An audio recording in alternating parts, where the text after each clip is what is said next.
Pour étudier le marché, il va falloir analyser le contexte externe d'une enseigne, d'une entreprise. Alors comment est-ce qu'on fait? Il y a 3 points à voir. Donc on va le voir, c'est ce qu'on appelle le macro-environnement avec Pestel, le micro-environnement avec les 5 forces concurrentielles de Porter et l'aspect fournisseur à étudier. Alors déjà le macro-environnement de Pestel, donc c'est toutes justement les parties qui ont une influence sur l'entreprise mais dont l'entreprise n'a pas d'influence sur ces parties. Donc il y a l'aspect politique, évidemment que justement la stabilité politique, la politique monétaire ou la politique fiscale vont avoir un impact sur l'entreprise, puisqu'en fonction des décisions qui sont prises, ça peut avoir plus ou un avantage ou un inconvénient pour l'entreprise. Donc ce qu'on appelle plutôt une opportunité ou une menace. Bon, ok, la politique peut avoir un impact sur l'entreprise. Par contre, l'entreprise, peu importe ce qu'elle va le faire, elle ne va pas forcément avoir d'impact important sur l'aspect politique de son pays ou sur l'aspect économique. Elle va peut-être contribuer à créer de l'emploi, à créer de l'innovation, mais elle ne va pas révolutionner la chose. C'est pour ça qu'on parle de macro-environnement avec Pestel. Donc il y a l'aspect politique, donc il y a l'aspect économique, donc la croissance, donc avec le PIB, l'inflation, donc le niveau d'augmentation des prix, les taux d'intérêt aussi qui vont avoir un impact sur les investissements. Après il y a l'aspect social, c'est-à-dire les tendances de consommation, les tendances de vie, la santé, l'éducation forcément, en fonction de nos méthodes de consommation, on va devoir adapter aussi l'offre que l'on propose dans notre entreprise. Après, il y a l'aspect technologique, donc toutes les innovations de marché, les nouveautés qui viennent d'arriver, les recherches, les nouveaux logiciels qui peuvent aider les entreprises. Après, il y a l'aspect écologique également, c'est-à-dire qu'il va y avoir des normes sur le climat, sur les énergies, des bonus, des malus, l'aspect développement durable et RSE, donc responsabilité sociale des entreprises, qui va être plus ou moins mise en avant selon les États. Et donc, il va avoir un impact sur le fonctionnement des entreprises. Après, vous avez aussi l'aspect légal.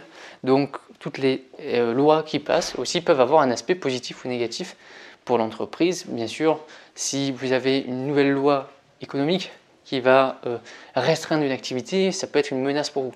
Ou à l'inverse, ça peut être une opportunité de marché pour vous également.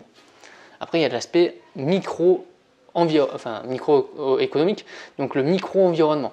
C'est avec les 5 forces concurrentielles de Porter, et donc là, l'entreprise peut avoir un impact sur ces forces. C'est pour ça qu'on parle de micro-environnement. Donc là, vous avez l'intensité concurrentielle qui correspond au nombre de concurrents de l'entreprise dans son secteur géographique. Vous avez bien sûr les nouveaux arrivants qui viennent d'arriver, qui ont une nouvelle offre à proposer, des concurrents donc souvent internationaux qui viennent de l'étranger, qui s'implantent en France par exemple, ou une nouvelle marque, une nouvelle enseigne qui vient d'être créée, donc c'est un nouvel arrivant. Après vous avez les produits de substitution, donc qui vont combler le même besoin que vous, mais qui vont proposer un produit techniquement différent. Donc ça c'est aussi une menace pour vous ou une opportunité de marché. Vous avez le pouvoir de négociation des clients, donc s'il est important ce pouvoir de négociation, bon, c'est une menace pour vous. Par contre, si les clients, comme c'est le cas en supermarché, où ils n'ont pas à négocier sur les prix, bon, ben, ce n'est pas forcément une grande menace pour vous. Après, vous avez le pouvoir de négociation des fournisseurs. Est-ce que les fournisseurs, ils sont en nombre important? Donc dans ce cas-là, vous êtes en position de force pour votre négociation. Ou est-ce que justement, il y a très peu d'acteurs sur le marché, donc si vous vous passez d'un fournisseur, vous risquez de ne plus pouvoir vous fournir avec ce type de fournisseur. Donc là, vous avez un pouvoir de négociation qui est moins important. Pareil, plus un fournisseur est important, donc si c'est une multinationale, vous aurez plus de mal forcément à négocier avec lui. Et enfin, souvent, on parle des 5 plus 1 forces de Michael Porter, donc on rajoute l'État. Parce que l'État, on prend en compte toutes les collectivités territoriales, tous les arrêtés préfectoraux qui peuvent être pris et qui peuvent avoir un impact plus ou moins positif ou négatif sur l'entreprise. Après, le troisième aspect à étudier, c'est la partie fournisseur. C'est-à-dire qu'un peu comme j'avais dit dans le pouvoir de négociation des fournisseurs, il faut étudier quel est le nombre de fournisseurs, quels sont les nouveaux fournisseurs qui viennent d'arriver, quelle est la date de création de ces fournisseurs, est-ce qu'ils sont anciens, est-ce qu'ils connaissent vraiment leur marché, est-ce qu'ils ont fait leurs preuves sur le marché ou pas? Est-ce que leurs produits qu'ils vont vendre, justement, techniquement, ils sont bien, ils sont de bonne qualité, ou les clients sont satisfaits? C'est des questions qu'il faut se poser. Bien sûr, il y a la taille du fournisseur, plus il est grand et plus c'est fiable, généralement. Par contre, plus le pouvoir de négociation sera difficile.